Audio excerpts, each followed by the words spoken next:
Bonsoir à tous, vous êtes sur Lancer Critique et aujourd'hui nous allons parler scénario et stratégie. Il y a pour moi 4 grandes familles de scénarios. Si on se contente des 18 prévus pour le jeu égal disponibles dans le livre de base et dans le Tome of Champions 2019, on peut constater qu'il y a 4 ou 5 versions de ces types de scénarios sur lesquels vous pouvez tomber.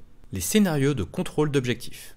Nous en avons 5 différents. Dans ce genre de scénario, votre bande va devoir capturer et tenir jusqu'à 4 objectifs pour remporter la bataille. Pour capturer un objectif, il faut avoir à la fin du round plus de figurines à 3 pouces de ce dernier que votre adversaire. Une fois ceux-ci capturés, ils restent en votre possession tant qu'un adversaire ne le capture pas à son tour. Ces scénarios sont particulièrement intéressants car il y a plusieurs façons de sortir son épingle du jeu. La supériorité de mouvement.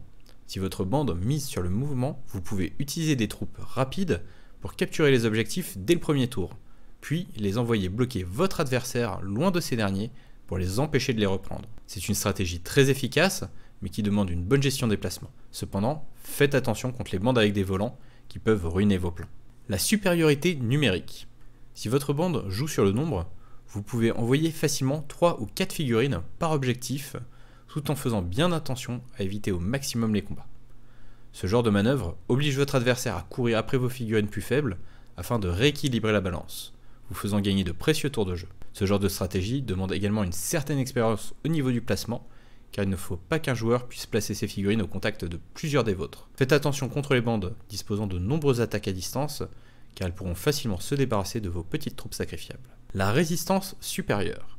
C'est sûrement la stratégie la plus simple. Aller sur l'objectif et ne plus en bouger, en profitant d'être particulièrement résistant. Si vous jouez une bande très orientée élite, il est possible que cette stratégie soit votre seule option.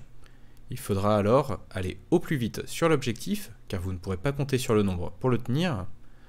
Faites attention, car on meurt beaucoup plus facilement que l'on encaisse dans Warcry, et il faudra sûrement aller au contact pour se débarrasser des unités sacrifiables venues vous dérober l'objectif. La force brute.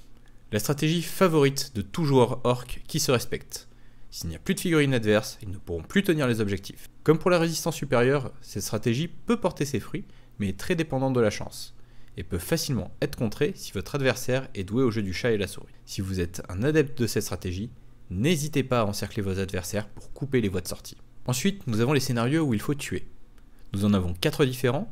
Dans ce genre de scénario, il faudra éliminer une certaine quantité de figurines, un groupe spécifique ou une figurine spécifique. Comme vous n'aurez peut-être pas de contrôle sur là où les figurines à éliminer, la répartition de votre bande va être primordiale dans ces scénarios. Avoir une unité rapide ou résistante dans chacun de vos groupes est idéal, car vous pourrez protéger un combattant clé, empêchant l'adversaire d'avoir une victoire facile. Ensuite, nous avons les scénarios de contrôle et de déplacement. Nous en avons 4 différents, 2 d'entre eux vous demandent de fuir la table et 2 autres de tenir des quarts de table. Dans ce genre de scénario, avoir plus de figurines que votre adversaire est extrêmement avantageux.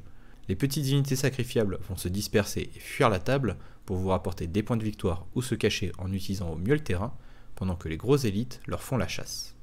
Dans les scénarios de fuite, n'hésitez pas à utiliser vos unités plus résistantes pour aller bloquer au corps à corps les unités élites adverses, ainsi que les distances, si vous avez l'avantage du nombre, plutôt que de partir à la chasse aux unités sacrifiables. Finalement, nous avons les scénarios de gestion. Nous en avons 5 différents, 3 d'entre eux vous demanderont de gérer des trésors et 2 d'entre eux vous demanderont de garder et détruire des objectifs, ou d'aller capturer un objectif qui apparaît en cours de partie. Pour ce genre de scénario, il faudra des unités rapides et résistantes, afin de pouvoir capturer les trésors et les garder, ou pour aller les récupérer. Dans ce genre de scénario, les élites vont vraiment briller, car ce seront à eux de faire le gros du travail. Les sacrifiables serviront pour leur part à bloquer les figurines adverses afin de les ralentir au maximum. Et merci à tous de m'avoir suivi pour cette vidéo faisant partie de la série sur comment monter sa bande. J'espère que cela vous aura été utile. N'hésitez pas à like et à vous abonner pour plus de contenu de ce genre sur cette chaîne. Tout sweet!